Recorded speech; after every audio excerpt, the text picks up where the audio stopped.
Sore hari di sebuah kampung yang masih asri dan tenang, Benny akhirnya kembali ke rumah masa kecilnya setelah bertahun-tahun merantau. Rumah itu terlihat sedikit berdebu karena tak lama dihuni, namun masih menyimpan banyak kenangan. Saat Benny sedang merapikan barangnya, Fajar datang menghampiri untuk menyambut kepulangannya. "Jar, akhirnya gue balik juga ke kampung. Kangen banget suasana sini. Adem, tenang, nggak kayak di kota." Iya Ben, kampung mah dari dulu juga gini-gini aja. Tapi justru itu yang bikin kangen. Lu sendiri gimana di perantauan? Capek sih kerja terus, makanya gue mutusin mudik dulu, pengen nenangin pikiran. Bagus sih, tapi ya ada beberapa hal yang udah beda sekarang di kampung. Beda gimana? Orang-orangnya masih sama kan? Masih, cuma ada satu tempat yang sekarang udah nggak pernah dilewatin warga lagi. Tempat apaan? Sumur tua di ujung jalan itu. Sekarang orang-orang pada ngindarin. Paling cuma cerita-cerita doang. Lu masih percaya gituan, Jar? Gue harap sih cuma cerita. Tapi mending lu jangan deket-deket sana. Senja mulai turun perlahan. Langit berubah jingga. Dan suasana kampung mulai sepi karena warga masuk ke rumah masing-masing. Benny berjalan santai bersama Lela, mengenang masa kecil mereka. Saat mereka melewati jalan yang jarang dilewati orang, terlihat sebuah sumur tua yang mulai ditutupi bayangan gelap dan pepohonan di sekitarnya. Benny, lo masih inget jalan ini? Dulu kita sering lewat sini bareng. Iya, gue inget banget. Bahkan sumur tua itu juga masih sama. Sekarang orang jarang lewat sini, Ben. Benny. Lu dengar gak? Dengar apa? Benny. Sini Benny. Tuh, ada yang manggil gue. Gak ada siapa-siapa, Ben. Udah, kita jalan aja yuk. Jangan berhenti di sini. Tapi gue yakin banget tadi ada yang manggil.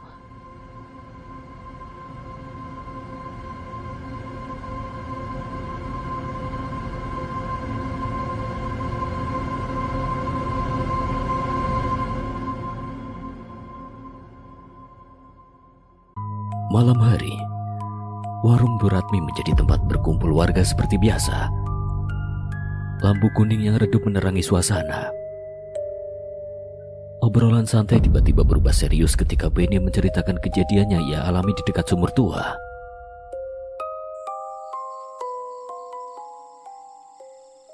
"Bu, tadi saya lewat sumur tua. Terus ada suara yang manggil nama saya. Jelas banget, bukan halusinasi." Kamu beneran dengar dari arah sumur itu? "Iya, Bu. Awalnya pelan nih, tapi lama-lama makin jelas." Kamu harus hati-hati, nak. Jangan pernah deket-deket sumur itu lagi ya. "Kenapa sih, Bu? Masa cuma suara kayak gitu harus ditakutin?" Itu bukan suara orang biasa. "Kalau bukan orang, terus itu apa, Bu?" Ada hal yang lebih baik kamu gak tahu terlalu dalam.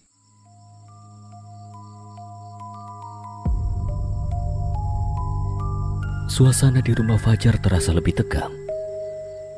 Lampu rumah yang temaram menambah kesan tak nyaman. Fajar mencoba menjelaskan dengan serius.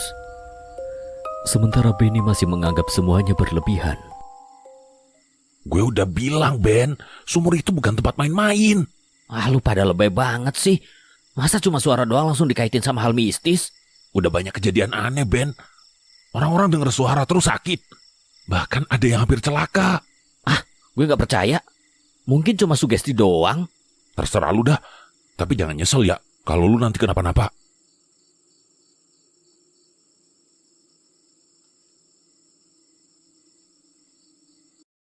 Malam semakin larut, dan suasana kampung benar-benar sepi. Hanya suara serangga dan angin malam yang terdengar. Benny sengaja berjalan sendirian menuju arah sumur tua, seolah didorong rasa penasaran yang semakin kuat.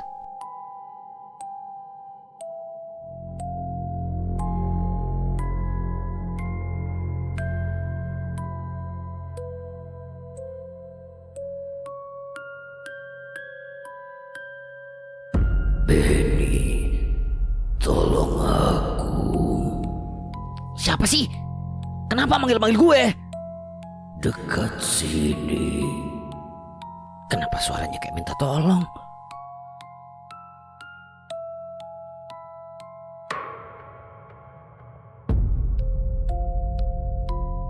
Benny kini berdiri tepat di dekat sumur tua. Lingkungan sekitar terasa lebih dingin dari biasanya. Angin berhenti. Suasana menjadi sangat sunyi, seolah-olah tempat itu terpisah dari dunia luar. Temani aku. Ini gak benar. Tapi kenapa gue gak bisa pergi? Turunlah ke sini, Benny. Di pos ronda, lampu seadanya menerangi wajah-wajah yang terlihat cemas. Fajar, Lela, dan Pak Dirman duduk bersama, membicarakan Benny yang semakin nekat.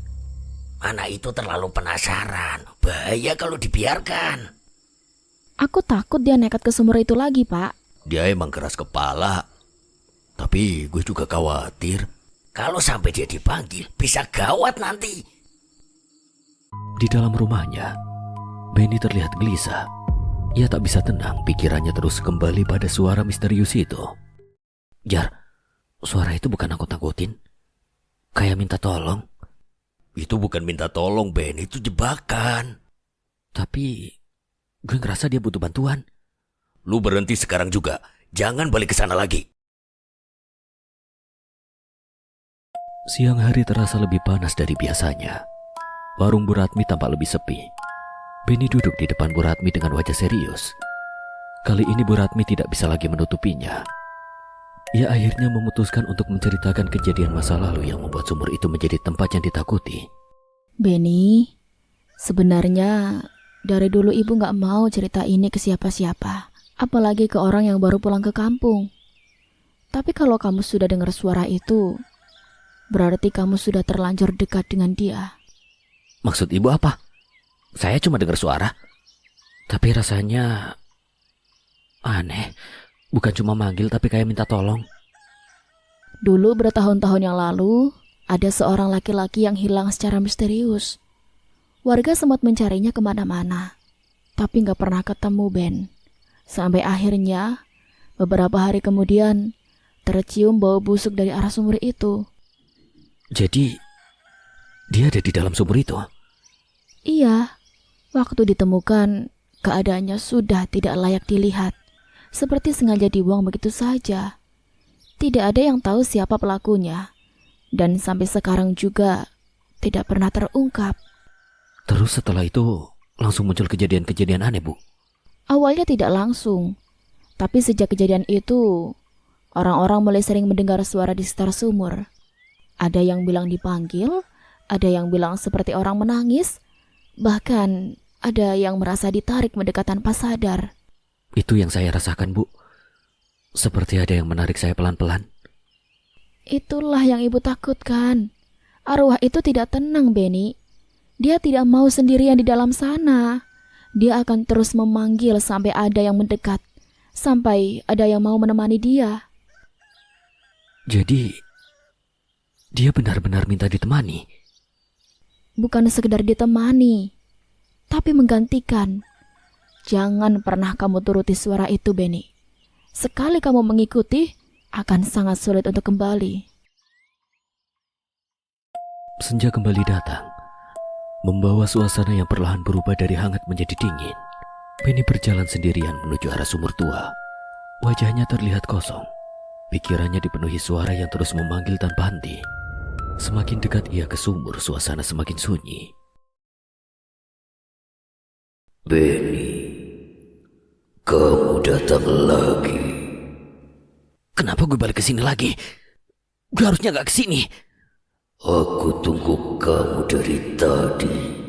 Berhenti manggil gue. Gue gak mau denger. Jangan tinggalkan aku. Aku sendirian. Gelap. Dingin. Kenapa suara ini masuk terus ke kepala gue? Kamu satu-satunya yang mendengarku. Cuma kamu yang bisa temenin aku. Temenin? Iya. Temani aku agar aku tak sendiri lagi. Kenapa? Kenapa gue jadi kasihan? Padahal ini gak masuk akal. Aku lelah sendirian. Tolong aku. Gue harus nolong. Atau gue harus pergi. Benny berdiri diam di dekat sumur tua.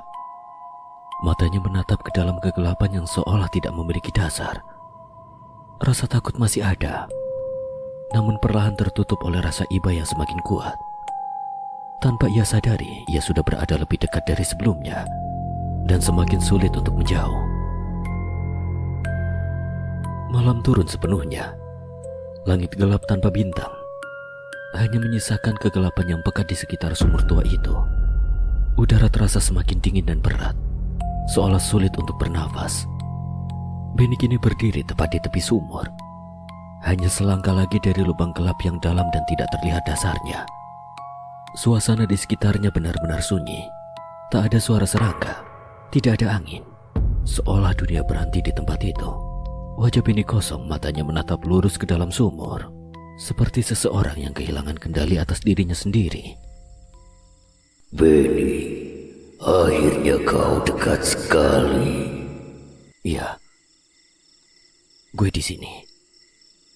Gue datang. Aku sudah lama menunggumu. Kau dengar aku, hanya kau. Kenapa cuma gue? Kenapa bukan orang lain? Karena kau peduli. Kau tidak meninggalkanku. Gue gak mau ninggalin. Turunlah ke sini agar kita bersama. Turun. Kaki Benny perlahan bergerak maju. Tanpa ia sadari, ujung kakinya sudah berada di batas bibir sumur. Tangannya sedikit terangkat. Tubuhnya condong ke depan seperti siap untuk menjatuhkan diri. Ayo lompat ke sini sekarang. Ya, gue ke sana. Tiba-tiba, dari dalam kegelapan sumur muncul sesuatu. Bukan sekedar bayangan, tapi sebuah wajah pucat dengan mata kosong dan mulut terbuka lebar. Tangan hitam dan panjang perlahan naik dari dalam sumur, mencoba meraih ke atas. Kau milikku sekarang. Apa? Apa itu? Benny tersadar sekejap, namun tubuhnya seperti ditarik ke depan oleh sesuatu yang tak terlihat. Nafasnya makin panik. Kakinya goyah dan ia hampir kehilangan keseimbangan. Fajar, Lela, dan Pak Dirman berlari menuju sumur tua dengan nafas terengah-engah. Ketika mereka sampai, mereka melihat sosok Benny berdiri di tepi sumur. Tubuhnya condong ke depan seperti hampir jatuh. Benny, jangan! Benny, sadar weh. Lu ngapain di situ? Benny. Apa? Ada apa ini? Ben, lu ngapain? Seketika suasana hening. Semua kebingungan dan mengajak Benny pergi dari tempat itu.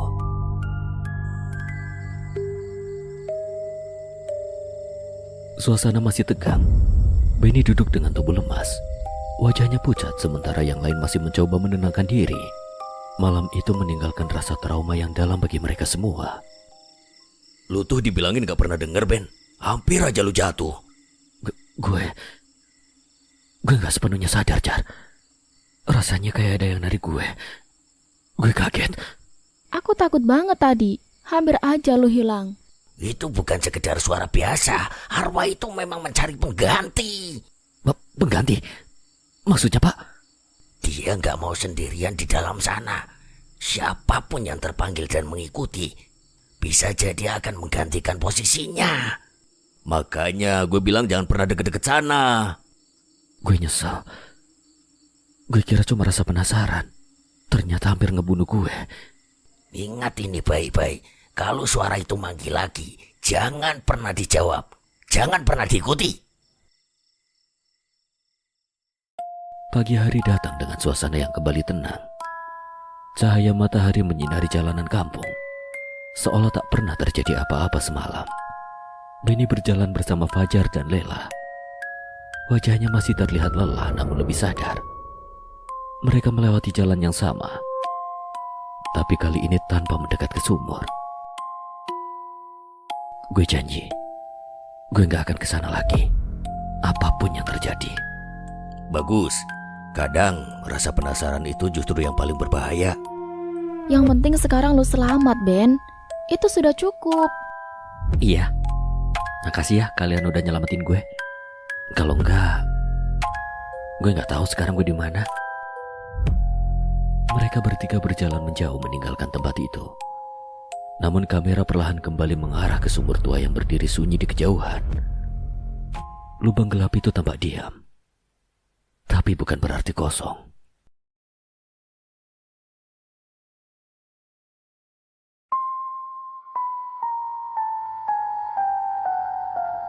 Sore itu, langit desa mulai menguning dan udara terasa sedikit lebih dingin dari biasanya. Seolah ada sesuatu yang tak terlihat sedang mengintai. Di teras rumahnya yang sederhana, namun terasa berat suasananya, Pak Dirman memanggil 3 anak muda desa, Benny, Fajar, dan Lela, untuk menyampaikan sesuatu yang tak biasa. Kalian saya panggil bukan untuk main-main. Malam hari ini, tidak ada satupun dari kalian yang boleh keluar rumah setelah jam 10 malam. Ini bukan sekedar himbauan. Ini larangan. Wah, serius banget Pak. Emangnya ada apa sih? Cuma malam doang. Kita kan sering nongkrong juga. Pak, ini karena kejadian kemarin itu ya, yang katanya ada orang hilang. Jangan banyak tanya. Kalian cukup tahu, desa ini tidak aman setelah jam 10. Pak, Bapak seperti menyembunyikan sesuatu. Kalau memang bahaya, kenapa tidak dijelaskan saja? Karena tidak semua hal perlu kalian tahu. Ingat aja, jangan keluar malam-malam di atas jam 10. Baik Pak. Malam mulai turun perlahan dan suasana desa menjadi sunyi seperti biasanya. Di pos ronda yang sederhana, diterangi lampu redup, 3 anak muda itu berkumpul, mencoba mencerna apa yang tadi mereka dengar. Menurut gue sih, ini cuma lebay. Masa kita nggak boleh keluar? Kayak anak kecil aja. Ben, tapi Pak Dirman kelihatannya serius banget. Gue jadi nggak enak hati. Gue juga merasa ada yang aneh. Cara beliau ngomong itu bukan sekedar aturan biasa. Justru itu makanya kita harus cari tahu. Kalau kita cuma diem, kita nggak akan pernah tahu apa yang sebenarnya terjadi. Cari tahu? Maksudnya kita keluar nanti malam? Iya, lewat jam 10. Kita lihat sendiri. Kalau memang berbahaya gimana? Ya kita bertiga, aman lah. Lagian masa kita takut sama hal yang belum tentu ada?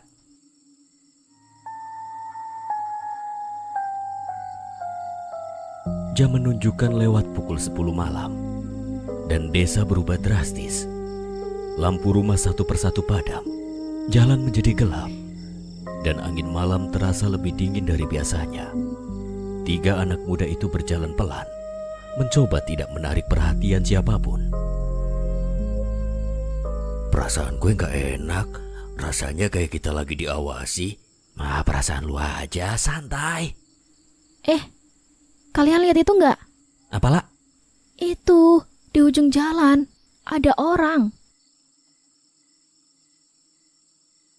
Malam-malam gini, sendirian? Kita pulang aja yuk. Itu orang aneh banget, ngeri gue. Justru itu, kita ikutin dia, kita harus cari tahu. Dengan langkah hati-hati, mereka mengikuti sosok nenek itu dari kejauhan. Anehnya nenek itu berjalan tanpa suara, tanpa menoleh, seolah tidak sadar sedang diikuti. Ben, cukup ya. Kita udah lihat, ayo balik. Lu takut banget sih. Ini kesempatan kita bisa tahu kebenaran di balik larangan keluar malam. Dia nggak menoleh sama sekali. Kayak bukan manusia biasa. Ya makanya kita harus lihat dia lebih dekat. Gue nggak mau, tapi gue juga nggak mau sendirian pulang.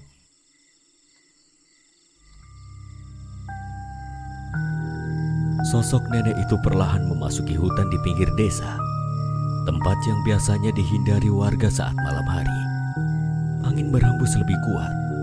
Dan suara dedaunan terdengar seperti bisikan.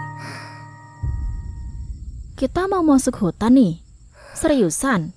Ya udah sejauh ini masa mundur lah. Kalian denger gak? Suara anginnya aneh gak sih? Kayak ada yang ngomong. Gue juga denger sih. Duh, merinding gue. Kalian terlalu takut. Fokus saja sama nenek itu. Lu yakin, Ben? Gue juga ikut merinding nih. Iya, Ben. Mundur aja yuk. Alah, kalian kenapa sih? Udah, yuk ikutin aja. Mereka sampai di sungai kecil yang biasanya tenang. Namun malam itu airnya tampak lebih gelap. Hampir seperti tidak memantulkan cahaya. Dia nyebrang kali. Tapi kok gak ada suara airnya? Ini gak mungkin. Itu bukan orang kayaknya. Ayo, kita nyebrang juga. Ben, udah ya sampai sini aja. Jujur gue gak yakin ngikutin nenek itu. Iya, Ben. Udah tengah malam begini. Bisa diem gak kalian? Udah tinggal ikutin aja. Susah banget sih. Dingin banget airnya, Ben. Ini lebih dingin dari biasanya. Ben, kayaknya ada yang pegang kaki gue. Di seberang sungai berdiri sebuah rumah tua yang sudah lama ditinggalkan. Nenek itu berhenti di depan pintu. Lalu tanpa disentuh, pintu perlahan terbuka sendiri. Ini udah keterlaluan. Mending kita pulang sekarang. Enggak, kita harus masuk. Gue gak yakin, Ben. Kalau takut tunggu di luar. Gue nggak mau diem di sini. Udah, Jar. Kita ikut aja. Daripada berdua di luar, kita sama-sama takut soalnya. Ya udah, makanya cepet ayo masuk. Di dalam rumah udara terasa pengap dan dingin sekaligus. Debu tebal menutupi hampir semua benda. Namun ada jejak-jejak aneh, seperti rumah ini masih digunakan. Lihat. Ini seperti ada yang tinggal di sini. Neneknya mana? Loh, tadi kan masuk ke sini. Dia hilang. Sepertinya kita nggak cuma bertiga di sini deh. Terus kita sama siapa? Cuma bertiga gini kok. Jangan nakut-nakutin lu lah. Entahlah. Gue cuma ngerasa kayak rame aja di sini, Jar. Shh. Kita kudu cari nenek tadi. Mereka berlari keluar, tapi jalan yang mereka lihat kini terasa berbeda. Lebih panjang, lebih gelap, dan rumah-rumah tampak asing. Loh, ini bukan jalan yang tadi. Kita kayak disasarin gak sih ini? Harusnya sih kita udah sampai. Rumah-rumah ini kosong semua. Ini desa mana? Bukannya tadi kita cuma di rumah tua. Udah diam. Kita harus tetap nyari nenek itu. Mereka menemukan pos ronda. Namun kini tampak rusak dan terbengkalai, seolah sudah lama ditinggalkan. Kita di mana ini? Ini bukan desa kita, Ben. Ada yang gak beres ini. Kita kayak masuk ke dunia lain. Ini gak mungkin. Bagaimana gak mungkin? Nyatanya kita di sini kok. Lu takut kan, Ben? Gak seperti yang lu perkirain kan? Udah, mending kita cari jalan keluarnya. Ayo. Di tengah kebingungan, mereka akhirnya melihat rumah Pak Dirman. Namun suasananya terasa lebih gelap. Pak Dirman sudah berdiri di depan seolah menunggu. Kalian tetap keluar ya?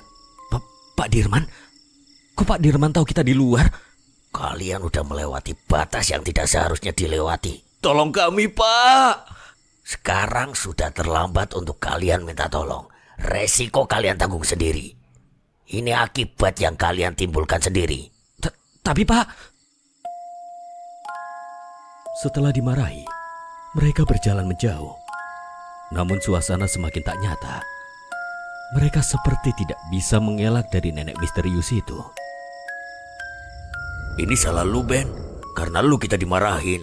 Emang kalian gak penasaran? Tapi Pak Dirman kenapa bisa tahu dan ngelarang kita? Ya penasaran. Tapi gak gini lah. Itu, nenek itu lagi. Ayo cepetan lari. Dia lihat kita. Gimana ini? Tanpa sadar, Mereka kembali mengikuti nenek itu, seolah kehilangan kendali atas diri mereka sendiri. Bahkan mereka tidak bisa mengelak dan terus berjalan mengikutinya.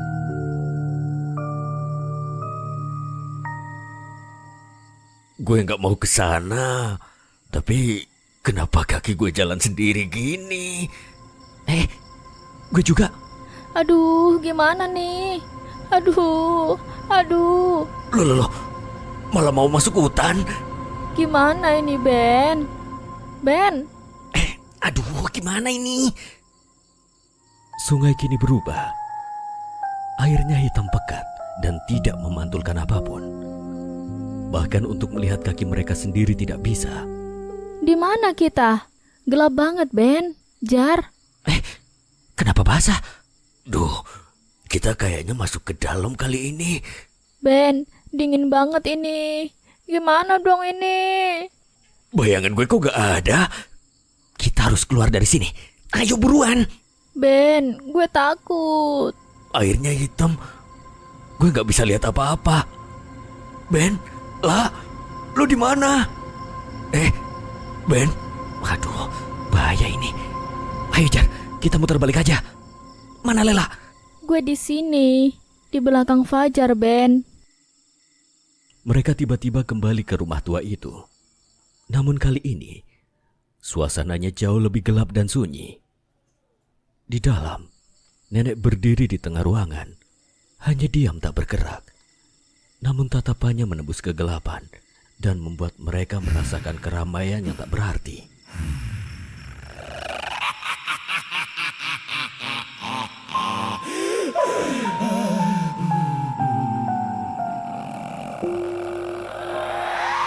Syukurlah kita bisa keluar dari sungai hitam itu. Iya, hampir aja kita hanyut. Kalian baik-baik aja kan? Ada yang menunggu kita? Tapi siapa itu ya? Loh, kok ada banyak gitu? Sepertinya sudah saya bilang jangan keluar malam, tapi kalian tetap tidak mendengarkan peringatanku. Suara burung berkicau. Hari mulai terang. Benny, Lela, dan Fajar pun terbangun di tepi jalan yang sudah tidak asing lagi. Sejenak mereka duduk terdiam mencerna semua yang mereka alami. Lalu mulai bergegas meninggalkan tempat itu. Di mana kita? Lah kok kita ada di sini? Syukurlah kita dipulangin. Bener. Mending kita pulang yuk buruan. Ya ayolah. Ikut. Ikut nenek lu aja sono. Ih, sebel gue.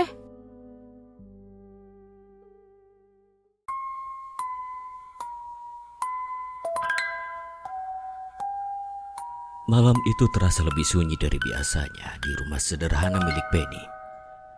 Angin berhembus pelan dari jendela yang sedikit terbuka. Sementara Benny duduk gelisah di atas tempat tidurnya, memikirkan rumor yang beredar tentang Pak Rojak, yang katanya sering keluar rumah di tengah malam tanpa alasan yang jelas. Aneh banget, masa tiap malam keluar? Ngapain coba? Gak mungkin cuma jalan-jalan doang dong. Pasti ada sesuatu. Ben, buka Ben, gue ini.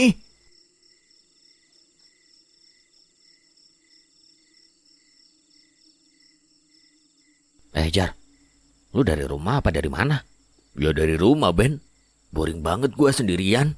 Jar, lu tahu nggak soal Pak Rojak? Udah gue tahu arah pembicaraan itu. Jangan bilang lu mau nyelidikin.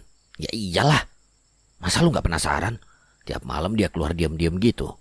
Mencurigakan tahu. Ben, gak semua hal harus lu lurusin. Bisa aja itu urusan pribadi. Perasaan gue gak enak.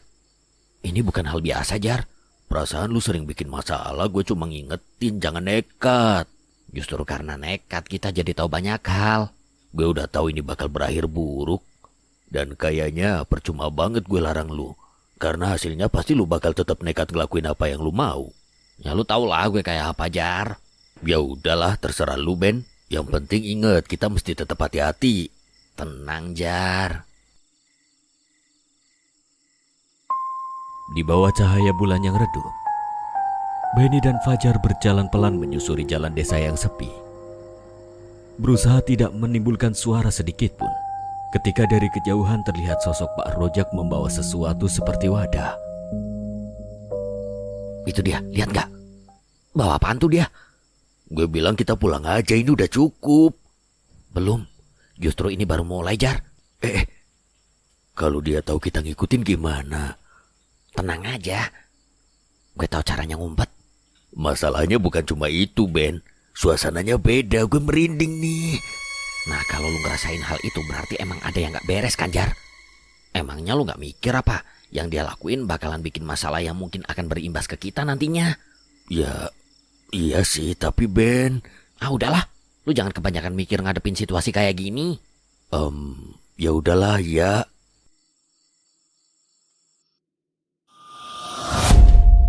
Di pinggir hutan yang gelap dan sunyi, hanya suara serangga malam yang terdengar. Benny dan Fajar bersembunyi di balik pohon besar, mengintip apa yang dilakukan Pak Rojak yang kini berdiri di tengah area terbuka.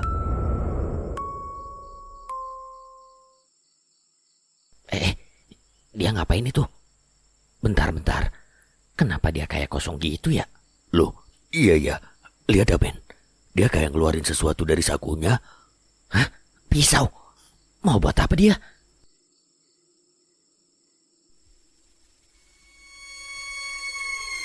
Buset dah, Ben. Dia nyakitin tangannya sendiri. Darah. Dia netesin darah ke tanah. Kita pergi sekarang. Ini udah makin gak normal. Diam dulu, ini penting. Penting buat lu doang. Buat gue ini bahaya. Gue harus tahu ini apa.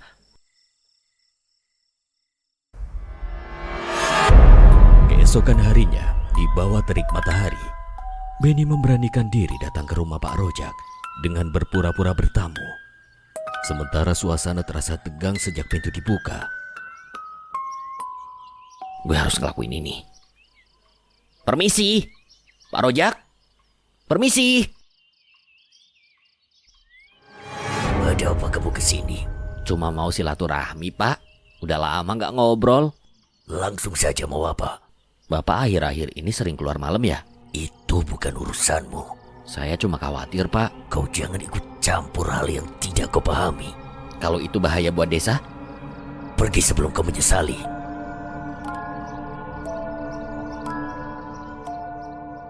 Di balai RT yang sederhana, Pak Dirman berbicara dengan beberapa warga yang diwakili oleh Fajar dan Lela, membahas kejadian aneh yang mulai dirasakan di desa. Sudah berapa laporan masuk? Suara aneh, hewan mati. Ini tidak bisa dianggap remeh. Saya juga dengar suara tiap malam, Pak. Awalnya saya pikir biasa, tapi sekarang beda. Pak, saya tahu penyebabnya. Apa maksudmu? Pak Rojak. Dia melakukan ritual. Kamu punya bukti? Saya lihat sendiri, Pak. Benny, jangan asal ngomong.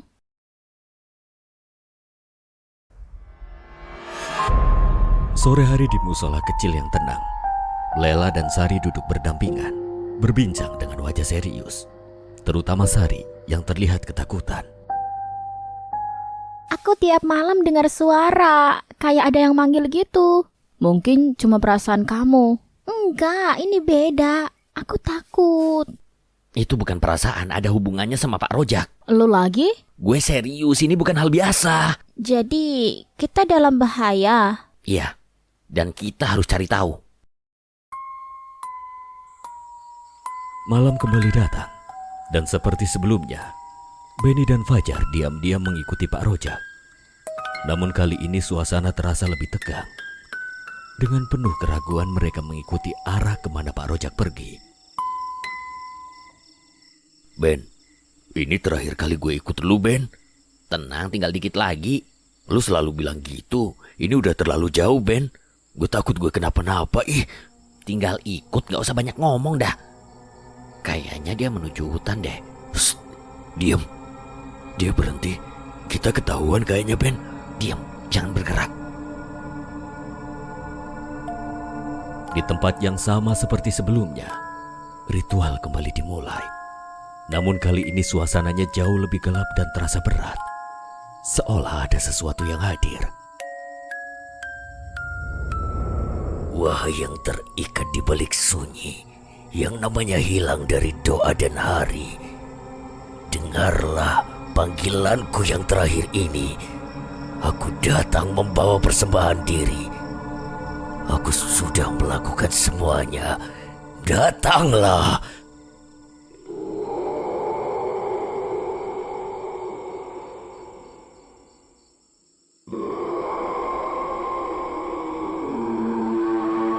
Lu denger itu? Iya, itu bukan suara manusia. Suara setan. Atau suara siapa tuh? Suara setan, Ben. Mana sosoknya?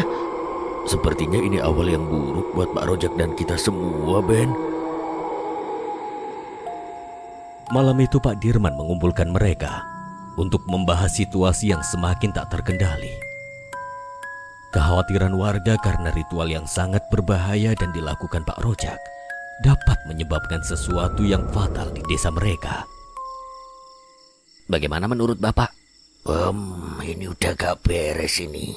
Iya Pak, ini sudah kelewat batas untuk membahayakan warga. Benar itu Pak, kami juga resah dengernya. Kalian yakin kalau itu akibat dari ulah orang? Kita berdua saksinya, Pak. Bagaimana Pak? Situasinya rumit. Kita takut Pak, ini berdampak ke kampung ini. Memang seperti apa yang kalian lihat? Dia pakai darah buat ritual. Dia lukain diri dia sendiri. Kalau ini benar kita dalam masalah besar, saya harus bertindak tegas. Dengan nekat Benny datang ke rumah Pak Rojak. Apa itu? Simbol aneh. Darah. Wahai penjaga yang tak bernama, yang bersemayam di antara hidup dan luka, ku datangi engkau bukan dari kata, tapi dengan janji yang mengikat jiwa. Perjanjian ini gagal. Tidak, aku sudah lakukan semuanya. Ini tidak seperti yang ku minta. Kau gagal. Ingat Rojak, kau bahkan melanggar perjanjian kita. Aku akan menghabisimu dan semua yang tahu tentang perjanjian kita. Bersiap-siaplah kau. Sesuai yang ada di perjanjian, jika kau melanggar, akan kuhisap sampai habis darahmu. Tidak, tidak! Dalam kegelapan yang mencekam, sesuatu yang tidak terlihat sepenuhnya muncul dan menyerang Pak Rojak. Ben, Jar, kalian kenal gak dia siapa? Kayak Pak Rojak gak sih? Iya mirip. Tadi bukannya lo ngintip, Ben? Iya, gue ngintip. Kata suara gaib Pak Rojak melanggar janji dan dia harus dihisap darahnya sampai habis. Gawat, itu sepertinya beneran Pak Rojak. Iya, ayo kita tolongin. Kalian berdua panggil warga. Baik. Subuh yang seharusnya menenangkan justru terasa berat. Keempatnya duduk diam ketakutan karena ulah Pak Rojak yang gagal dalam ritualnya dan sosok yang masih haus akan darah manusia. Mereka menerka akankah ada tumbal selanjutnya. Mereka teringat bahwa mereka tahu akan perjanjian haram itu. Akhirnya. Bagaimana, Ben? Udah selesai? Udah kok, jangan khawatir. Bener semua udah selesai kan? Sebenarnya gue gak yakin sih. Seingat gue siapapun yang tahu perjanjiannya bakal dihabisi juga. Jangan bilang. Kalau benar, siapa berikutnya? Yang tahu perjanjian? Kita. Dan di antara keheningan subuh itu, pertanyaan besar menggantung. Apakah semua benar-benar telah berakhir? Atau justru baru saja dimulai?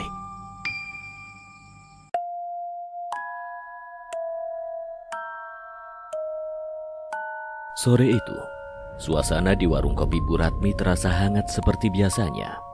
Angin sepoi-sepoi berhembus pelan, membawa aroma kopi hitam yang baru diseduh. Beberapa warga duduk santai, bercakap ringan. Di sudut warung, Benny dan Fajar duduk berhadapan sambil menikmati kopi, tanpa menyadari bahwa obrolan sore ini akan membawa mereka ke sesuatu yang tidak pernah mereka bayangkan sebelumnya. Nih kopinya, masih panas. Hati-hati ya Benny, jangan langsung diminum. Tenang Bu, saya sudah biasa. Kopi panas begini malah enak. Biasa apanya, kemarin juga kepanasan terus batuk-batuk lu. Ah, lu mah lebay, ngelebih-lebihin aja lu, Jar. Kalian lagi santai ya? Gue mau cerita sesuatu nih. Cerita apaan lagi? Jangan-jangan mau cerita serem lagi lu ya? Ini bukan sekedar cerita, gue nemu catatan lama soal pohon tua di pinggir kampung ini, Ben. Pohon yang deket sawah itu? Iya, katanya di situ ada penunggu, dan bukan sembarang makhluk penunggunya. Ih, jangan mulai deh. Gue jadi merinding ini. Ah, cerita beginian masih dipercaya. Itu cuma dongeng orang tua. Benny, ini bukan buat diketawain. Ada alasan kenapa pohon itu nggak boleh diganggu. Ya kalau gue ganggu emang kenapa?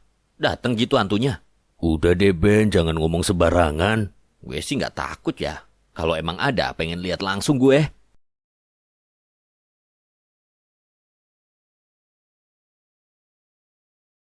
Langit mulai berubah warna menjadi jingga keunguan saat Benny dan Fajar berjalan pulang menyusuri jalan kampung. Suasana senja yang biasanya menenangkan kini terasa sedikit berbeda karena cerita yang baru saja mereka dengar masih terngiang di kepala. Ben, serius lu gak percaya sama cerita tadi? Ya jelas enggak lah, masa iya pohon bisa ada penunggunya? Tapi banyak yang bilang hal yang sama. Justru itu, katanya gak ada bukti.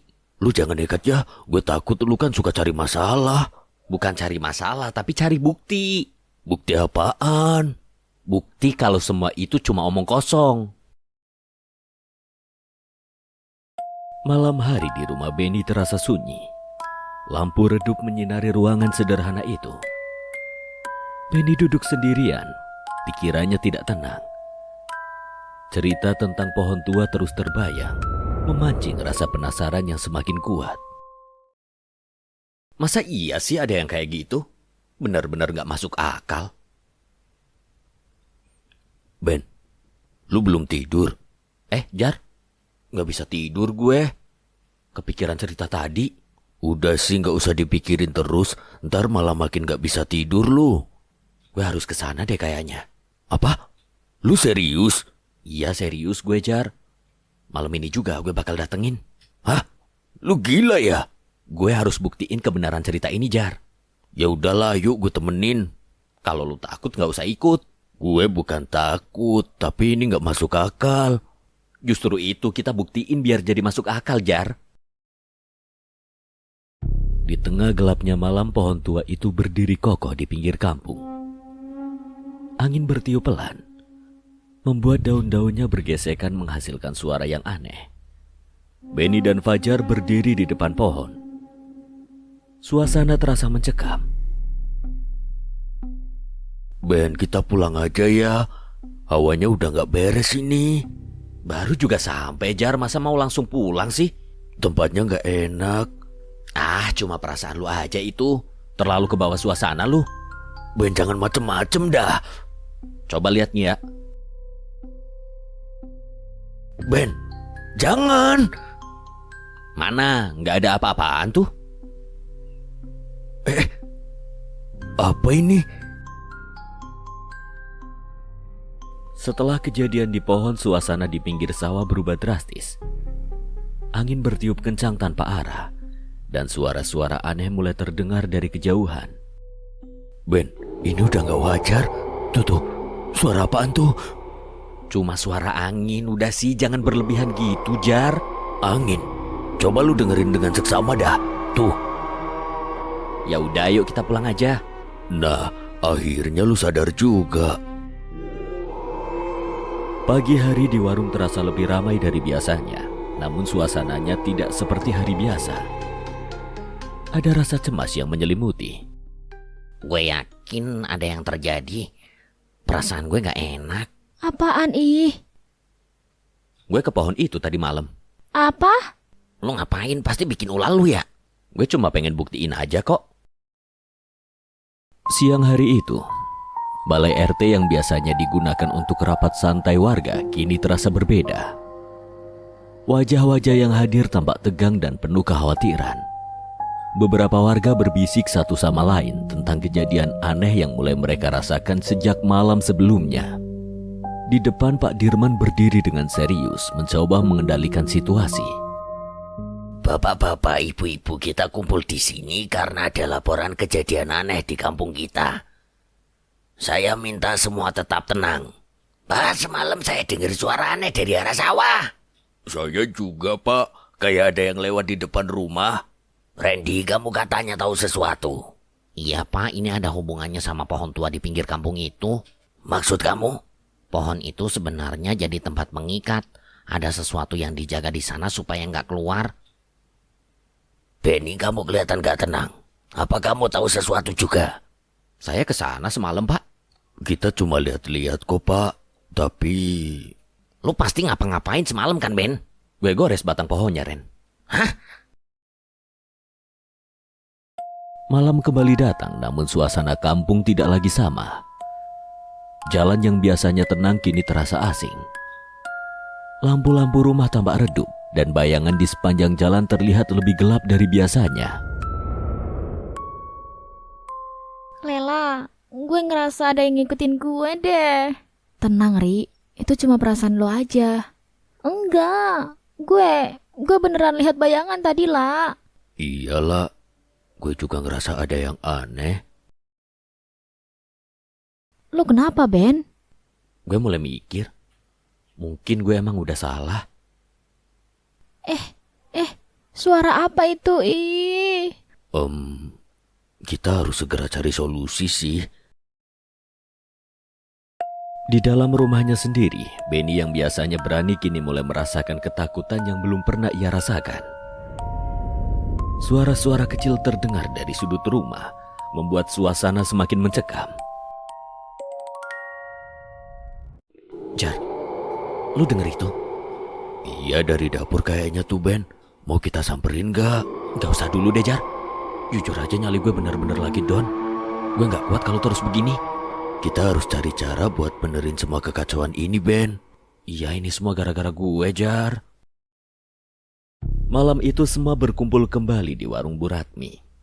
Namun kali ini bukan untuk bersantai, melainkan untuk mencari jalan keluar dari masalah yang semakin membesar. Gue udah baca ulang catatan ini. Terus, apa isinya, Ren? Makhluk itu genderuwo, lah. Dia terikat di pohon itu. Ih, terus sekarang dia lepas dari situ apa gimana, Ren? Ya karena ikatannya rusak. Terus gimana cara balikinya? Kita harus memperbaiki yang lu rusak dan ngelakuin ritual sederhana, Ben. Bisa nggak kalau cukup gue aja yang lakuin ritual itu? Gue nggak mau melibatkan kalian semua. Seandainya bisa, gue nggak mungkin ngajak yang lain kumpul di sini, Ben. Gue bener-bener nyesel, Ren. Udahlah, penyesalan lu nggak bisa bikin balikin keadaan gitu aja, Ben. Iya, gue tahu. Keputusan harus segera diambil. Waktu terasa semakin sempit karena gangguan semakin sering terjadi. Kita nggak bisa diam aja. Harus ada yang bertanggung jawab. Saya yang salah, Pak. Saya siap memperbaiki keadaan ini. Kami akan bantu Benny, Pak. Iya, kita akan lakukan ini bersama-sama, Pak. Gue ikut, tapi jagain gue ya. Baiklah, tapi kalian harus tetap hati-hati. Siapa? Tenang, kita berlima kok. Nggak perlu terlalu cemas juga. Ya udah, kita harus bergegas ke sana. Jangan nunda-nunda waktu lagi. Iya, Ren. Langkah mereka pelan namun pasti. Malam terasa sunyi. Hanya suara langkah kaki yang terdengar. Perjalanan menuju pohon tua terasa lebih panjang dari biasanya.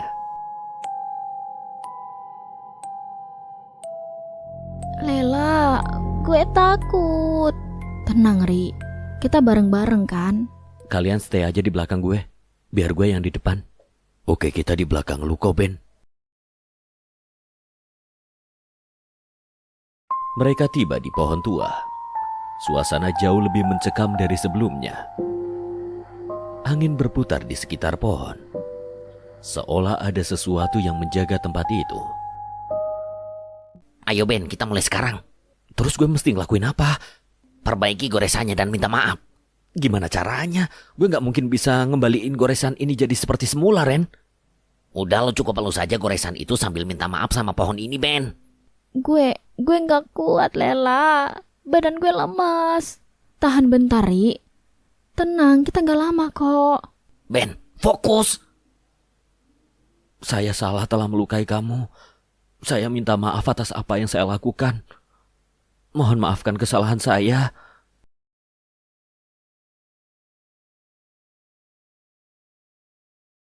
Perlahan angin berhenti. Suasana kembali tenang. Tak ada lagi suara aneh. Apa semua udah selesai? Sepertinya iya. Kita udah aman kan? Aman. Makasih ya kawan-kawan. Maaf gue udah ngerepotin kalian semua. Pagi kembali seperti biasa. Warung Bu Ratmi kembali ramai. Tapi kali ini suasananya terasa ringan. Seolah semua telah kembali normal. Teman-teman, sekali lagi gue minta maaf ya atas kejadian kemarin. Gak apa-apa, yang penting lu sadar, Ben. Jangan ulangi lagi, Ben. Gue masih takut sih. Tapi seru juga sih. Kita harus belajar sesuatu dari ini semua. Apapun yang terjadi, teman harus saling membantu. Dan gue salut sama lu. Lu selalu mau bertanggung jawab atas apa yang lu lakuin, Ben. Dan dari kejadian itu, mereka semua belajar bahwa rasa penasaran tanpa tanggung jawab bisa membawa bahaya, bukan hanya untuk diri sendiri, tetapi juga untuk orang lain. Siapa kamu? Kamu pemilik sepeda ini ya?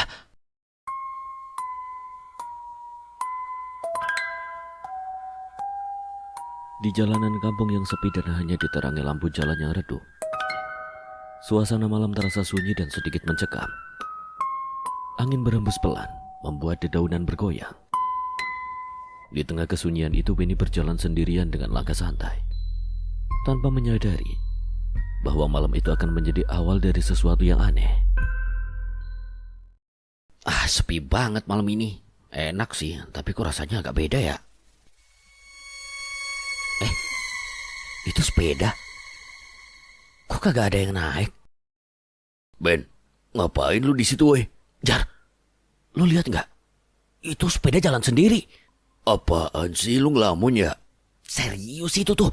Gue mau lihat dulu. Ben, jangan aneh-aneh deh. Balik.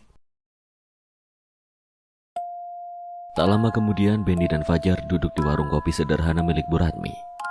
Lampu temaram dan aroma kopi hangat mengisi suasana. Benny terlihat semangat menceritakan kejadian tadi. Bu Ratmi, saya serius. Sepedanya jalan sendiri. Pelan banget. Kayak ada yang dorong tapi nggak kelihatan. Udahlah Ben, lu pasti kecapean halusinasi itu. Bukan, saya lihat sendiri. Sepeda tua. Lewat sendiri malam-malam. Iya, Bu. Kenapa emangnya? Kamu jangan ikut-ikutan, Ben. Lebih baik kamu diam saja. Loh, kenapa? Bu Ratmi tahu sesuatu ya? Pokoknya jangan cari masalah. Dengarkan ibu. Udah kan Bu Ratmi juga bilang gitu. Lu terlalu mikir jauh. Justru itu. Gue jadi makin pengen tahu. Di pos ronda yang biasanya ramai oleh warga, malam itu hanya ada Pak Dirman yang duduk sambil minum kopi. Benny dan Fajar datang, dan Benny kembali membuka pembicaraan tentang sepeda misterius itu. Sepeda tua jalan sendiri. Iya Pak, saya lihat sendiri. Benny, dengarkan saya baik-baik. Kenapa Pak? Jangan pernah kejar sepeda itu lagi. Kenapa? Takut ya Pak? Ini bukan soal takut. Ini soal keselamatan kamu. Justru saya pengen tahu kebenarannya. Kadang tak semua hal harus kamu cari tahu. Kalau saya nggak cari tahu, siapa lagi? Malam semakin larut, Benny duduk sendirian di halaman rumahnya. Terlihat gelisah. Pikirannya dipenuhi rasa penasaran. Tak lama Lela datang menghampirinya. Benny, lu kenapa sih? Dari tadi kepikiran terus. Gue cuma nggak bisa berhenti mikirin sepeda itu lah.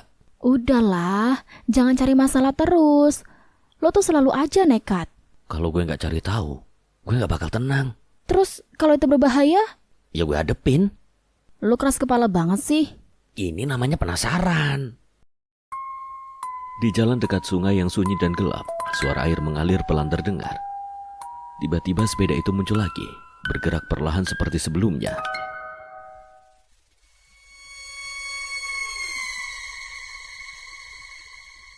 Itu dia. Pelan banget, tapi pasti ada tujuannya. Suara ini Bikin merinding dah. Sepeda itu berhenti di depan gudang tua yang sudah lama tak terpakai. Bangunannya gelap dan terlihat menyeramkan.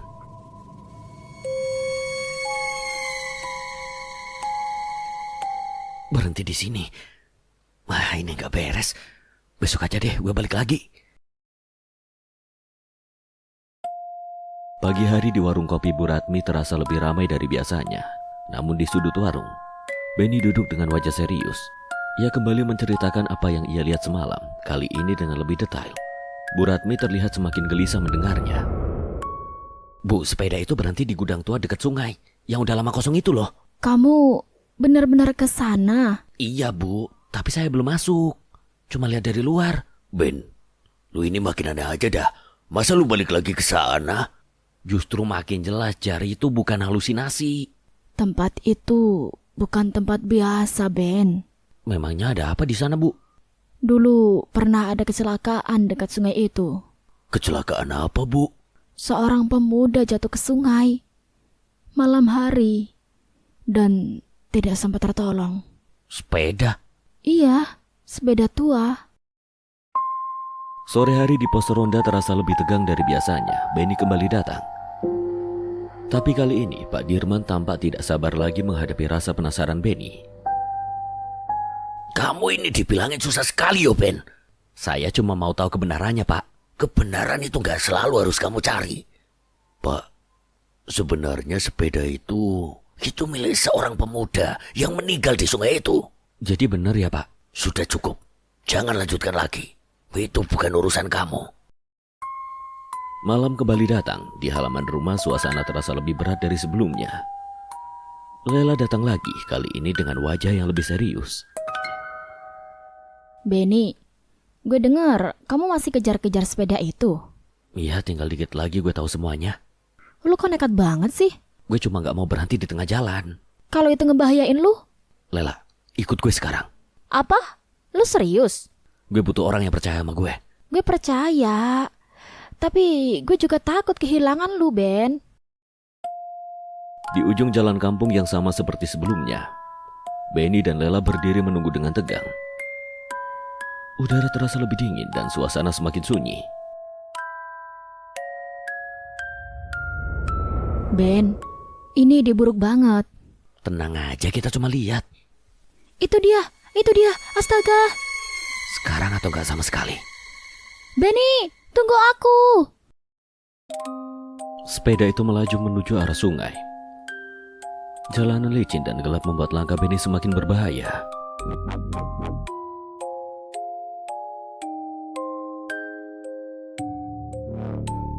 Berhenti. Mau kemana kamu? Hampir jatuh.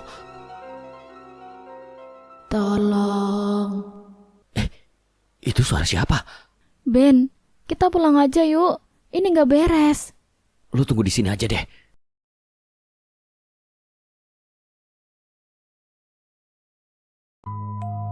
Dengan keberanian yang tersisa, Benny masuk ke dalam gudang tua. Gelap, berdebu dan penuh keheningan. Di sini. Ini sepeda itu. Foto siapa nih?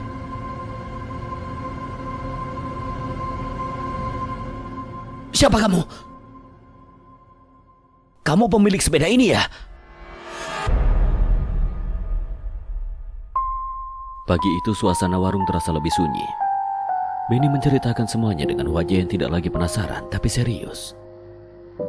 Bu, saya lihat dia. Kamu benar-benar melihatnya. Dia seperti meminta tolong, Bu. Pemuda itu meninggal karena jatuh ke sungai malam hari sendirian. Jadi selama ini Arwahnya mungkin belum tenang. Tapi karena apa? Dia hanya jatuh bukan karena seseorang, bukan? Pasti ada yang tahu alasan ini. Benar. Kita perlu selidiki. Malam hari di pos ronda terasa penuh penyesalan. Pak Dirman akhirnya membuka sesuatu yang selama ini ia simpan. Waktu itu saya ada di dekat sana. Tapi sayang saya kurang peka saat itu. Bapak lihat kejadian itu? Saya dengar suara. Tapi saya terlambat. Jadi Bapak sempat mendengar suaranya? Iya, dan saya tidak sempat menolongnya. Dan sekarang saya menyesal. Makanya dia belum tenang. Mungkin iya. Ini termasuk kesalahan saya. Saya memilih kabur bukan tetap menolongnya. Saya tidak tahu dia masih dendam atau tidak. Untuk terakhir kalinya, Benny kembali ke jalan dekat sungai. Malam terasa sangat sunyi, seolah menunggu sesuatu berakhir.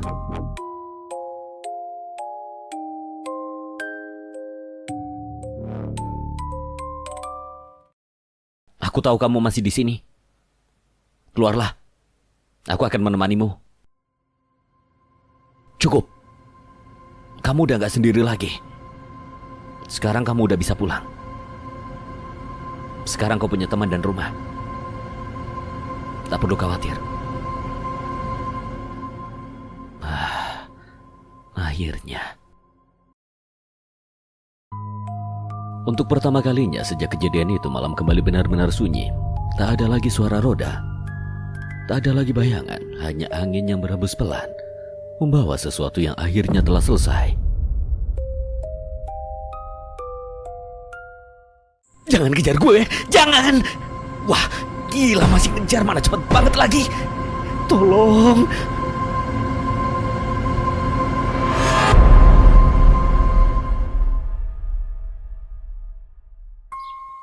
Pagi itu, warung Buyem yang biasanya hanya ramai oleh suara sendok beradu dengan gelas dan obrolan ringan, berubah menjadi pusat kegelisahan warga. Udara terasa penuh bisik-bisik dan kecurigaan. Setelah kabar tentang kain kafan yang hilang dan kuburan desa menyebar dengan cepat seperti api di musim kemarau. Ini sudah keterlaluan loh. Kuburan saja diganggu. Orang mana yang punya hati begitu? Saya dengar yang digali itu makam yang baru digubur beberapa hari lalu. Iya. Dan katanya kain kafannya hilang. Tapi anehnya tanahnya ditutup lagi rapi. Kalau rapi begitu, berarti orangnya tahu cara menggali makam. Ini bukan orang sembarangan ini. Shh, pelan-pelan ngomongnya. Orangnya lewat tuh. Dia sering keluar malam kan? Iya. Jangan-jangan.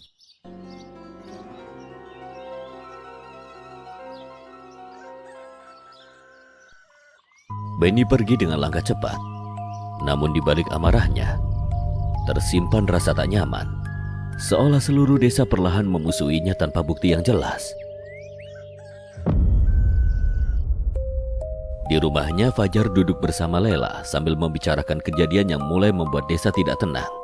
Mereka mencoba melihat masalah ini dengan kepala dingin. Tidak seperti kebanyakan warga yang sudah dipenuhi prasangka. Menurut lu, Benny terlibat gak? Gue gak mau langsung nuduh. Tapi emang dia mencurigakan sih, lah. Kalau benar dia yang melakukannya, berarti dia berani banget. Atau dia cuma kebetulan jadi sasaran kecurigaan. Jadi, kita harus gimana dong ini? Kita cari tahu fakta dulu aja lah. Jangan malah ikut-ikutan panik. Di bawah terik matahari siang, kuburan desa terlihat lebih jelas. Bekas galian tampak nyata dan mengganggu ketenangan tempat itu. Pak Dirman berdiri di sana, memeriksa setiap detail dengan serius. Coba lihat ini. Galiannya dalam tapi rapi, tidak asal bongkar. Berarti orang ini udah terbiasa dan punya tujuan tertentu. Dan dia tidak punya rasa takut. Itulah yang membuat saya khawatir. Ini bukan kejadian biasa. Iya, Pak. Ini bukan karena dia bangkit dengan sendirinya, kan? Semoga tidak. Ini yang hilang hanya kafannya.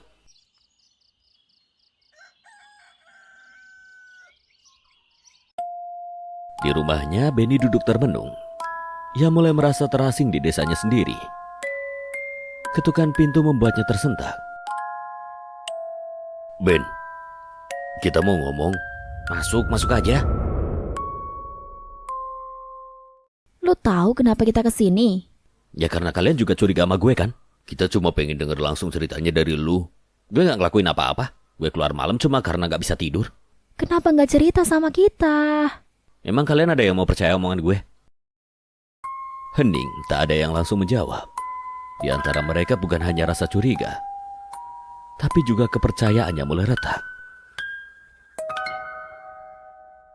Sore hari di pos ronda, warga mulai membicarakan rencana untuk menjaga desa. Suasana mulai panas karena banyak yang ingin bertindak sendiri. Kita harus tangkap pelakunya. Kalau perlu, kita awasi Benny. Tidak, kita tidak boleh asal tuduh sembarangan. Tapi kalau kita diam saja, Kita memang menjaga kampung kita bersama-sama, tapi kita harus tetap pakai akal. Namun di balik kata-kata itu, Pak Dirman tahu ketakutan yang sudah menyebar jauh lebih sulit dikendalikan daripada pelaku itu sendiri. Malam turun membawa angin dingin yang membuat suasana semakin mencekam. Jalan kampung yang biasanya sepi kini terasa lebih menakutkan.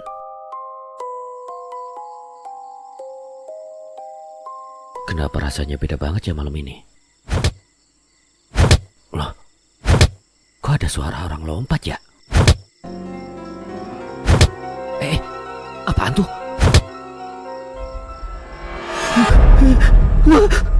Pocong! Sialan, baru juga keluar udah diliatin pocong. Dengan nafas terengah-engah, Benny terus berlari tanpa berani menoleh ke belakang. Sementara bayangan itu terasa seperti terus mengikutinya. Jangan kejar gue, jangan! Wah, gila masih ngejar, mana cepet banget lagi. Tolong.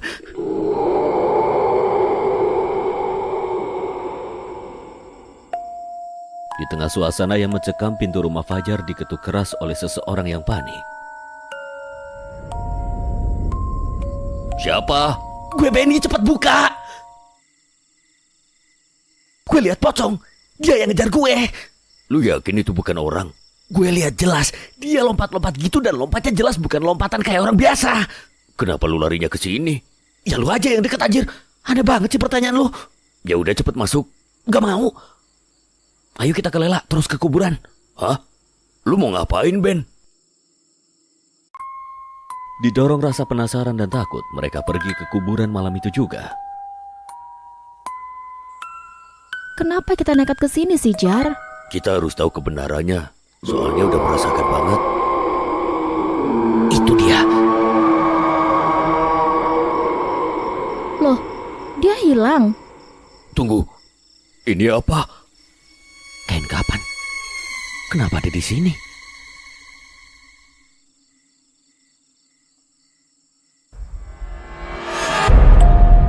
Pagi berikutnya, kabar baru membuat suasana semakin panas. Sekarang bukan cuma satu orang yang lihat pocong. Berarti ini benar nyata. Kami menemukan kain kafan semalam. Berarti bukan Benny pelakunya. Bukan, Benny bersama kami dan dia yang lihat pertama. Kita harus memperketat penjagaan. Malam itu penjagaan diperketat.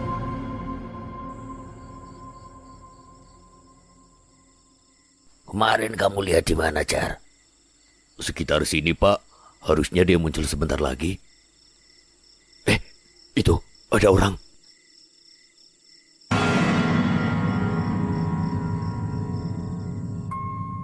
Jejak mulai terlihat, kain kotor berbau tanah basah yang terlihat jatuh di sekitar mereka.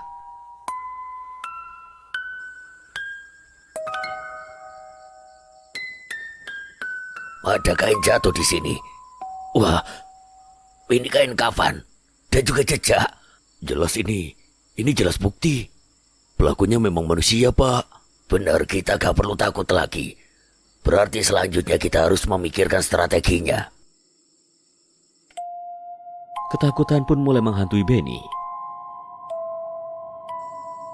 Saya takut, Pak. Saya paling nggak kuat kalau lihat pocong, Pak. Maaf ya, Ben. Setakut apapun, tapi kamu tetap harus ikut. Iya, Ben. Ini demi untuk membuktikan ke orang-orang kalau lu bukan pelakunya. Warga mengira itu kamu, jadi banyak yang salah paham. Kamu harus ikut mencari kebenaran ini. Iya, Pak. Tapi saya lebih takut diganggu pocong itu daripada sekedar dengar omongan orang kampung. Tenang, Ben. Dia manusia, bukan setan kok. Dan mereka pun mulai menyusun rencana penyergapan. Oke, kita tunggu di sini saja. Pak, ada suara, Pak. Shh, semua diam, tunggu.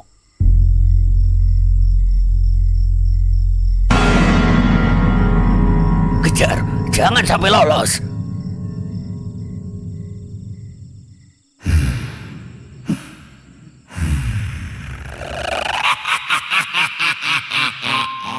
Pengejaran terjadi di jalan gelap malam dengan terengah-engah. Berhenti kamu. Jangan tangkap saya. Maafin saya, Pak. Maafin saya. Giliran ketangkep kamu baru minta maaf. Ampun, Pak. Ampun, jangan apa-apain saya. Pelaku diinterogasi di bawah lampu redup. Terlihat pelaku yang hanya menunduk dan sangat menyesali perbuatannya. Kenapa kamu melakukan ini? Saya disuruh. Katanya kain itu untuk dijual lagi. Siapa yang menyuruhmu? Saya tidak terlalu kenal. Dia orang luar desa sini. Kenapa kamu mau? Udah jelas kamu tidak mengenalnya. Saya dibayar dengan biaya fantastis. Saya hanya tergiur. Tetap saja kamu membuat resah orang di desa ini. Maaf, Pak, saya tidak bermaksud. Kamu jujur sekali. Adakah orang di desa ini yang nyuruh kamu? Gak ada, Pak. Sebentar, untuk apa kamu mengumpulkan kain kapan itu? Itu untuk pesugihan. Dia akan menggunakannya sebagai salah satu syarat. Ini gak umum. Tapi benar ada orang sini yang menyuruhmu. Sebenarnya ada, Pak. Tapi saya gak bisa sebutin namanya. Dia orang kaya baru akhir-akhir ini. Dan dia ingin sekali menjadi dukun. Itu saja yang bisa saya sampaikan. Aneh, tapi ciri-cirinya siapa ya? Kita harus cari secepatnya. Pagi itu suasana mulai tenang, namun menyisakan pertanyaan besar. Maaf ya, Ben. Ya nggak apa-apa kok, Bu. Saya paham kok. Kita belum selesai. Ini masih ada lanjutannya. Berarti masih ada dalang di balik ini. Iya, dan kita harus menemukannya. Ini terlalu janggal. Siapa orang kaya baru itu? Kita harus perhatikan satu desa, Pak. Betul, ini menyangkut ketenangan desa. Siapa yang gelagatnya paling janggal akhir-akhir ini? Pak Burhan bukannya baru merenov rumahnya dan membeli mobil mewah. Bisa kita selidiki dulu. Serahin ke kami, Pak.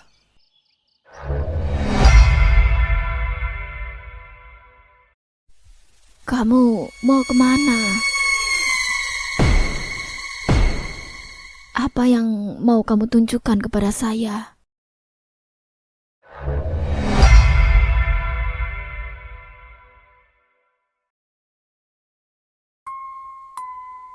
Pagi yang tenang menyelimuti rumah tua Bu Ratmi. Ketika cahaya matahari masuk perlahan melalui jendela kayu yang sudah kusam, menerangi ruangan yang dipenuhi perabot lama dan debu yang sudah menumpuk selama bertahun-tahun.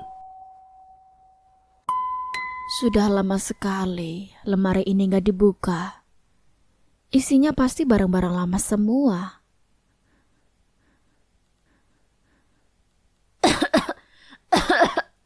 Baru 5 tahun aja udah begini. Aduh, debunya banyak sekali. Ini tumpukan buku banyak banget. Duh, gimana ini beresinnya? Ada yang terbang. Loh, ini surat. Perasaan saya nggak pernah lihat surat ini. Apa saya lupa? Dari siapa ya? Dengan rasa penasaran yang semakin besar, Bu Ratmi duduk di kursi kayu dan mulai membuka surat itu dengan hati-hati, seolah takut merusaknya karena usia kertas yang sudah rapuh. Aku ditinggalkan sendirian, janji mereka tidak ditepati. Mereka tidak bisa dipercaya. Ini janggal. Aku harus mengingat apa yang terjadi dulu. Surat ini kok seperti menyeratkan sesuatu yang belum selesai ya. Ini bukan surat biasa. Suasana rumah yang awalnya biasa saja berubah terasa berat. Seolah kata-kata dalam surat itu membawa kenangan kelam yang belum selesai. Kasihan sekali perempuan ini. Dia meninggal tanpa ada yang peduli. Dia merasakan kesakitan sendirian sampai akhir hayatnya. Tak ada sehelai kain kafan yang menutupi dirinya. Bahkan baju terakhirnya adalah baju yang menemaninya pulang. Aku hanya ingin dimakamkan dengan layak. Aku tidak ingin merepotkan, hanya ingin disesuaikan seperti apa yang dijanjikan. Siapa sebenarnya dia? Di bawah terik matahari siang, Buratmi duduk bersama Benny di halaman rumah, mencoba membagikan cerita yang baru saja ia temukan. Surat lama begitu biasanya cuma cerita biasa, Bu. Mungkin karangan orang aja sih, Bu, itu. Tidak, Ben. Ini seperti nyata. Dia bilang ada janji yang dilanggar. Janji? Janji apa memangnya? Janji untuk membantu dia, tapi malah ditinggalkan. Ditinggalkan oleh siapa? Dia tidak menyebutkan nama, Ben. Saya juga penasaran. Ibu benar-benar percaya sama surat ini, Bu? Iya, Ben. Surat ini benar-benar tidak wajar. Saya belum pernah melihat lembaran kertas ini sebelumnya. Lagian kalau ada orang yang mau iseng buat apa juga? Ya barangkali gitu, cuma mau viral aja, Bu.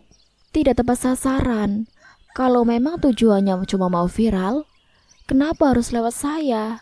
Saya nggak paham dunia internet kayak kalian. Ya juga sih, Bu. Percakapan mereka semakin dalam ketika Benny mulai tertarik dan tidak lagi menganggap cerita itu sebagai hal sepele. Kalau benar, berarti ada sesuatu yang belum selesai. Iya, dan saya takut. Mungkin dia masih menunggu. Nunggu apa? Menunggu janji itu ditepati, Ben.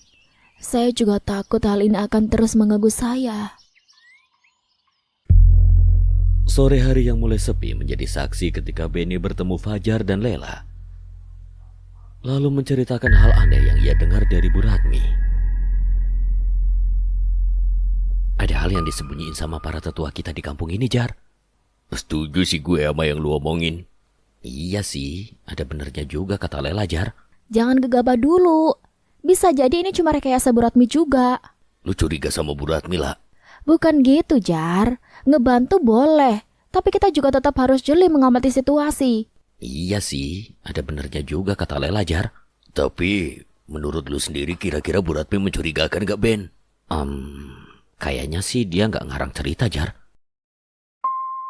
Ketegangan mulai terasa saat pendapat mereka berbeda, antara rasa takut dan rasa penasaran.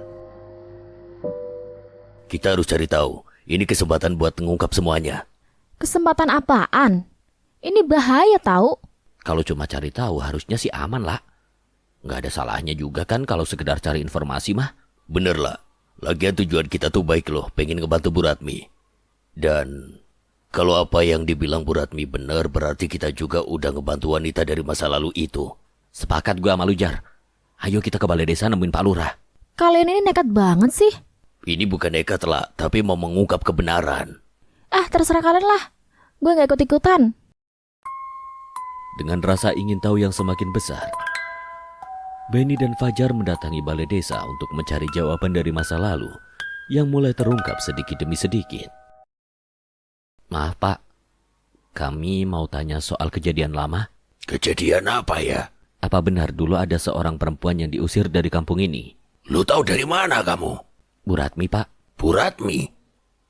Sebentar, saya ingat-ingat dulu. Ingat-ingat? Ini kejadian besar loh, Pak. Masa semudah itu terlupakan sih? Atau kejadian ini memang sudah terlalu lama kah?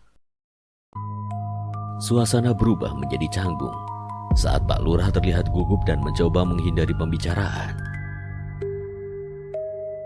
Sudah lama sekali itu. Bahkan waktu itu saya masih menjadi warga biasa. Saya masih sangat muda. Mungkin bisa dibilang saya baru beranjak remaja. Dan yang bikin saya harus berpikir keras adalah kenapa Buratmi bisa tahu kejadian ini. Padahal Buratmi pun waktu itu masih belum jadi warga desa ini. Tapi paling tidak Bapak memang mengetahui kejadian itu. Nah, sudahlah. Jangan bahas lagi kejadian itu. Sebaiknya kalian tidak perlu mengorek-ngorek lagi cerita itu. Tapi, Pak... Sudah, pulang saja kalian. Malam yang sunyi membawa suasana berbeda. Ketika Buratmi kembali membaca surat itu sendirian, ditemani suara angin yang mulai terasa dingin. Aku masih menunggu. Siapa itu? Tolong jangan ganggu saya. Saya tidak punya salah apa-apa sama kamu. Harusnya kamu tidak mendatangi saya. Ketegangan meningkat saat lampu mulai berkedip dan bayangan samar terlihat lewat jendela. Ya Allah, siapa kamu? Baiklah, kamu boleh jelaskan apa mau kamu. Tolong, kalau tujuan kamu ke sini hanya untuk mengganggu saya, lebih baik kamu pergi. Di jalan kampung yang gelap, Benny, Fajar, dan Lela berjalan dengan hati-hati, merasakan sesuatu yang tidak biasa mengikuti mereka. Gue bener-bener ngerasa ada yang ngikutin gue, Jar. Jangan panik, dibawa tenang aja lah. Gue gak panik, gue cuma ngerasa gak beres aja semenjak dengar cerita dari lu, Ben. Dan ini bakalan semakin gak beres kalau kita gak selesaikan masalah inilah. Bener lah, kita harus ungkap ini dan cari penyelesaiannya. Ya udah iya, emang gak ada jalan lain lagi kan? Gue juga udah terlanjur nyebur. Nah, akhirnya lu nyadar juga lah. Ya mau gimana lagi, Ben? Lagian kan kita udah terbiasa menghadapi situasi kayak gini. Tapi kita bisa nyelesain semua kan? Dan kita masih selalu bersama. Gak semua ya bisa kita selesaikan. Iya sih lah, tapi setidaknya kan kita masih baik-baik aja sampai hari ini. Suara tangisan itu semakin jelas membuat langkah mereka berhenti.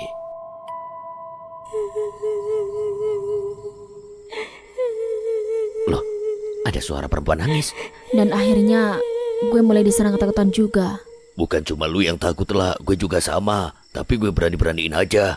Justru yang kita lakuin sekarang demi kedepannya supaya kita nggak terus-terusan ketakutan kayak gini. Ya tapi tetap aja gue gak pernah bisa terbiasa dengan situasi kayak gini. Kita pulang aja yuk. Jangan dulu lah. Kita cari tahu sumbernya dulu. Mereka tiba di rumah kosong yang disebut dalam surat. Tempat yang dipenuhi hawa dingin dan kesunyian yang tidak wajar.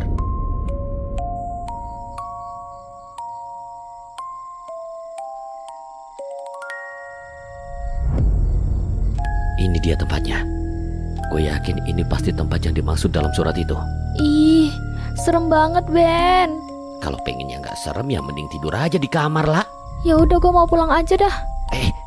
Apaan sih lah? Orang gue cuma bercanda doang. Udah jangan pada bercanda mulu. Ayo kita masuk. Gantian lu masuk dulu Jar. Tumben, biasanya lu paling nekat, Ben. Aduh, gue gak yakin nyali gue tetap bertahan. Di dalam rumah, mereka menemukan tanda-tanda masa lalu yang masih tersisa.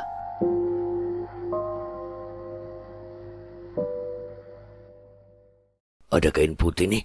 Kok kayak kain kapan ya? Dan ini, kayak altar kecil gitu gak sih?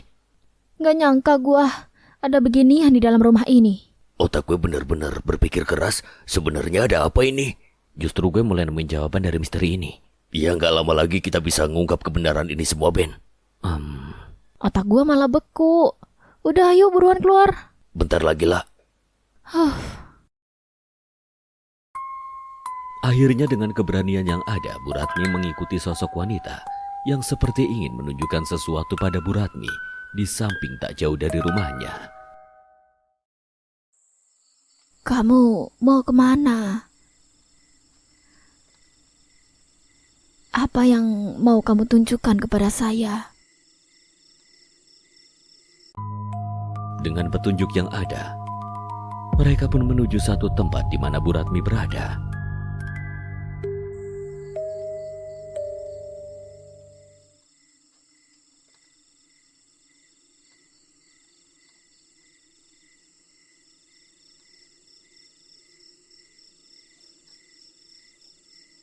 Loh, Bu Ratmi kok ada di sini juga? Kalian, tadi wanita itu datang dan mengajak saya ke tempat ini, lalu menghilang, seperti ingin menunjukkan saya sesuatu di sini. Kami juga, Bu. Kita mengikuti suara tangisan yang ternyata malah ke sini. Pasti ada sesuatu di tempat ini. Coba lihat ini. Bentuk tanah ini seperti tidak wajar. Ini tuh kayak bekas kuburan bukan sih? Bukan bekas, tapi ini emang kuburan seseorang yang proses penguburannya tidak seperti sebagaimana mestinya. Dia cuma pengen dimakamin secara layak. Apa ini artinya kita harus gali lagi makam ini? Lalu kita makamkan dia dengan yang selayaknya. Tapi kita tidak bisa lakuin malam ini juga.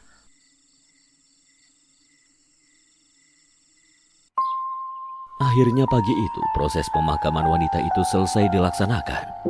Namun tidak seperti pada umumnya, proses pemakaman kali ini berjalan begitu menegangkan dan penuh keheningan. Ini semua memang salah saya. Seharusnya saya punya keberanian untuk mengatakan hal ini sejak dulu. Terima kasih atas keberanian kalian.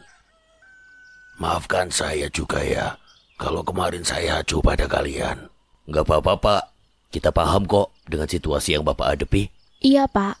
Lagian yang penting kita sudah menguburkan dia dengan layak sekarang. Saya rasa dia sudah tidak akan mengganggu Bu Ratmi lagi atau warga yang lain juga. Maafkan kami atas apa yang telah kami lakukan selama ini.